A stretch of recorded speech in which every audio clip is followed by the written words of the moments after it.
Hello विद्यार्थियों, आज हम इस वीडियो के माध्यम से जिस विषय पर चर्चा करने जा रहे हैं वह है डॉक्टर नगेंद्र द्वारा लिखा गया आलोचनात्मक ग्रंथ रस सिद्धांत। रस सिद्धांत उनका रस से संबंधित एक महत्वपूर्ण ग्रंथ है। रस के विषय में अपनी विशेष समझ रखने वाले, सूझबूझ और सूक्ष्म दृष्टि रखने वाले डॉक्टर नगेंद्र ने इसमें कई अध्यायों को प्रस्तुत किया है। उसी में से एक अध्याय रस सिद्धांत के विरुद्ध आक्षेप को प्रस्तुत करता है। रस सिद्धांत के विरुद्ध आक्षेप और उनका समाधान, इस तरह से वह समाधान भी प्रस्तुत करता है। हम उसी विषय में यहाँ पर चर्चा करने वाले हैं। रस देखा जाए तो भारतीय काव्य में अत्यधिक महत्व का सिद्धांत है। रस सिद्धांत काव्य की आत्मा के अंतर्गत आता है। रस काव्य की आत्मा माना गया है, परंतु कुछ विद्वान इस तरह के भी हैं जो रस सिद्धांत का विरोध करते हैं और उनकी दृष्टि से रस सिद्धांत अपने आप में पूर्ण नहीं है। उन्होंने इसे अपूर्ण माना है और उस पर कुछ आक्षेप लगाए हैं। डॉक्टर नगेंद्र ने उन्हें क्रमबद्ध रूप में प्रस्तुत किया है और फिर उनका समाधान भी दिया है। हम यहाँ पर उन सारे ही आक्षेपों पर चर्चा करेंगे जो रस सिद्धांत पर लगाए जाते हैं। रस सिद्धांत पर लगाया जाने वाला सर्वप्रथम आरोप है उसकी अलौकिकता से संबंधित। रस को हमने अलौकिक माना है और यही यहाँ पर आक्षेप का विषय बन गया है। जो आरोपकर्ता समीक्षक हैं उनका कहना है मध्य युग में रस को भले ही अलौकिक मान्यता प्राप्त रही हो, किंतु आज का युग मनोविज्ञान का युग है और मनोविज्ञान द्वारा किसी भी अनुभूति का विवेचन करना संभव होता है। तब ऐसी परिस्थिति में रस की विवेचना से परे अलौकिक विलक्षण ब्रह्मानंद सहोदर करना उन्हें ठीक नहीं जचता और वे कहते हैं जब आज मनोविज्ञान के द्वारा हर विषय पर चर्चा की जा सकती है, विवेचन किया जा सकता है, तो फिर रस का विवेचन क्यों नहीं किया जा सकता। अगले आक्षेप के रूप में जो बात कही गई है वह है काव्य के कई अंग होते हैं, जैसे विचार, कल्पना, शब्द शक्ति का कलात्मक चमत्कार इत्यादि। किंतु जब हम रस सिद्धांत का परीक्षण करते हैं तो रस सिद्धांत में भाव पर ही पूरा बल दिया जाता है, जिससे काव्य के जो अन्य अंग हैं उनकी स्वतः ही उपेक्षा हो जाती है और भाव को अत्यधिक महत्व देने के कारण ही रस सिद्धांत के विरोध में पहले भी अलंकार, रीति, ध्वनि और वक्रोक्ति आदि सिद्धांत उठे थे। भाव को ही इतना महत्व क्यों दिया जाए, यह यहाँ पर प्रश्न चिन्ह लगाया गया है।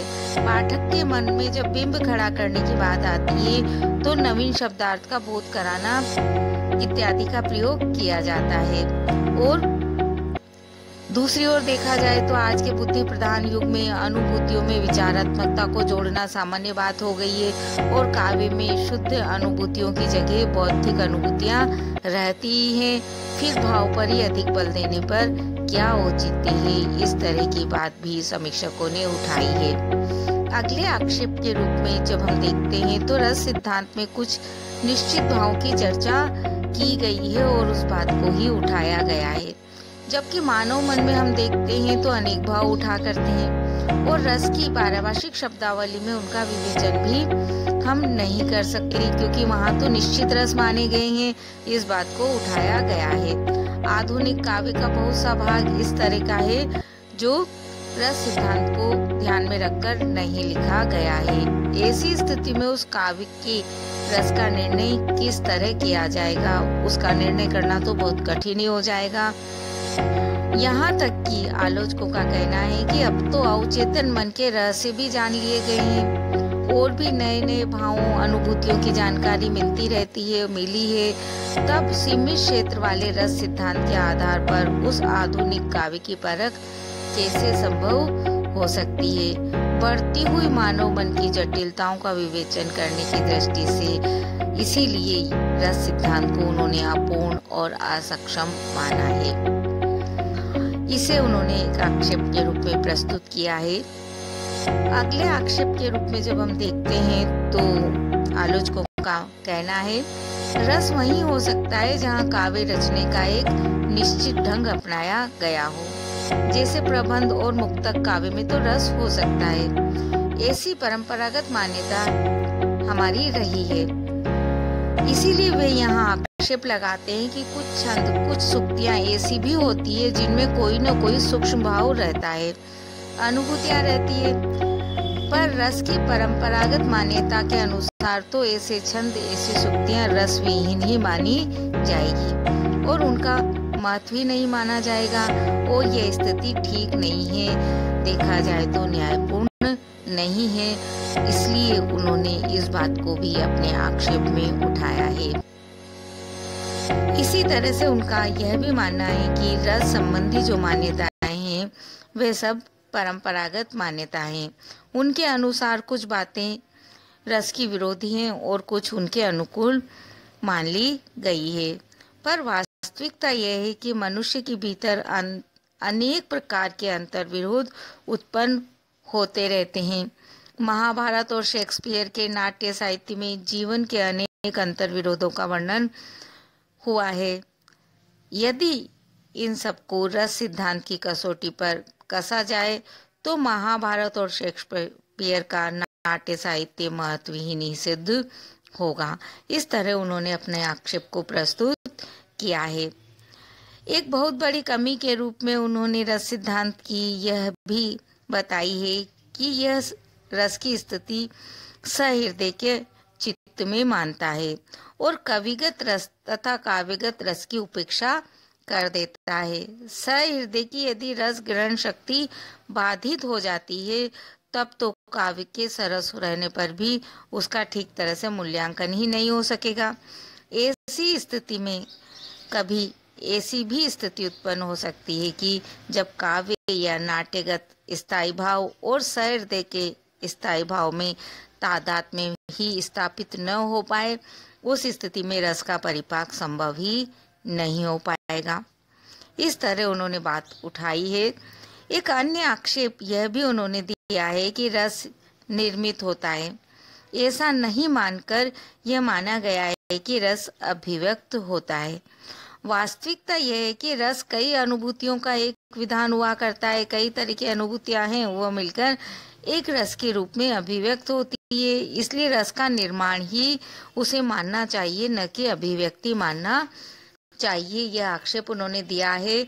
उनका कहना है रस सिद्धांत वासना रूप में स्थित किसी एक स्थायी भाव के अभिव्यक्त रूप को ही रस मानता है। इस प्रकार काव्य आस्वाद के सच्चे स्वरूप का प्रकाश नहीं पड़ पाता। एक अन्य आक्षेप के रूप में उन्होंने जो मत प्रस्तुत किया है वह है रस सिद्धांत जीवन के स्थायी मूल्यों को महत्वपूर्ण मानता आया है, क्योंकि रस का संबंध आत्मा से माना गया है। यहाँ तक कि उनका कहना है कि स्थिति तो यह है कि आज परिवर्तन ही जीवन की सच्चाई है। स्थायित्व तो जीवन में रहा ही नहीं है। परिवर्तन के कारण क्षण की सत्ता को स्वीकार किया गया है, उसे महत्वपूर्ण माना गया है। इस बात को हम सभी लोग जानते हैं। रस के बारे में जो मान्यताएं रही है परंपरागत, उनके अनुसार जो रस की अनुभूति है वह क्षण में नहीं होती है। उस अनुभूति स्थायी भाव का संस्कार हो तभी वह रस हो सकता है। ऐसी स्थिति में क्षण को महत्व देने वाली सामयिक कविताओं का सही मूल्यांकन रस सिद्धांत के द्वारा नहीं हो सकता। वर्तमान परिप्रेक्ष्य में रस सिद्धांत हमारे लिए इसलिए पूर्ण रूप से महत्वपूर्ण नहीं हो सकता, ये बात वह कहना चाहते हैं। समीक्षक एक अन्य आरोप और लगाते हैं रस सिद्धांत पर, वह है काव्य के प्रयोजन से संबंधित। उनका मानना है कि काव्य का प्रयोजन कोई एक नहीं हो सकता। चरित्र निर्माण, सत्कर्म में प्रवृत्त करना, चेतना का परिष्कार करना आदि भी काव्य के प्रयोजन हो सकते हैं। किंतु रस सिद्धांत में आनंद, विशेषतया आनंद की सिद्ध अवस्था को ही महत्वपूर्ण माना गया है। तब वे कहते हैं कि इससे ये स्पष्ट होता है कि रस सिद्धांत मनोरंजन को काव्य का उद्देश्य मानता है। यह मान्यता काव्य और जीवन दोनों के ही हित में नहीं हो सकती। अन्य प्रयोजनों को महत्व न देना ठीक बात नहीं है। इस तरह से जो आलोचक है उनकी बात को डॉक्टर नगेंद्र ने कुछ बिंदुओं के माध्यम से, जो संख्या में 9 बैठते हैं, 9 के रूप में अभिव्यक्त होते हैं, अभिव्यक्ति दी है। उन्होंने इन सब आक्षेपों को प्रस्तुत करते हुए इनके समाधान भी प्रस्तुत किए हैं और रस के पक्ष में अपने विचार रखे हैं, जिन्हें हम अपने अगले वीडियो में समझने का प्रयास करेंगे। आप इस वीडियो को अपने सहपाठी मित्रों को शेयर करें और लाइक भी अवश्य करें।